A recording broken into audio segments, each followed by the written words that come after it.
Kanyakumari one day ட்ரிப்பை சூப்பரா முடிச்சுட்டு அங்கிருந்து கிளம்பி பாபநாசம் பக்கத்துல இருக்க அகஸ்தியர்பட்டிக்கு வந்தாச்சு.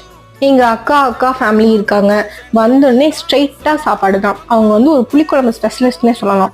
ஓல்டு வீடியோஸ் பார்த்தீங்கன்னா தெரியும். அதுலயும் வந்து புளிக்குழம்பு எனக்கு ரொம்ப பிடிக்கும்னு திருநெல்வேலி ஸ்டைல வச்சு கொடுத்தாங்க. எடுத்த லீவ்லாம் முடிஞ்சிச்சு. வேற ஆப்ஷனே இல்லை, வேலை பார்த்து தான் ஆகணும். அதனால நல்லா சாப்பிட்டு வேலை பார்க்க ஸ்டார்ட் பண்ணியாச்சு. இந்த மாதிரி வெளியே எங்காவது போறது பிரச்சனை இல்லை, ஆனா அங்க போய் வேலை பார்க்கறது தான் கடுப்பா இருக்கும்.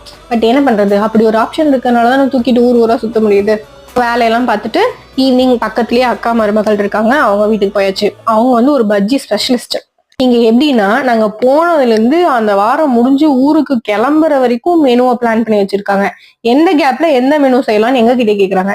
ஒரு கியூட் குட்டிய பாக்குறீங்களா, இவ பேர் மனிஷா. 3 இயர்ஸ் ஆகுது.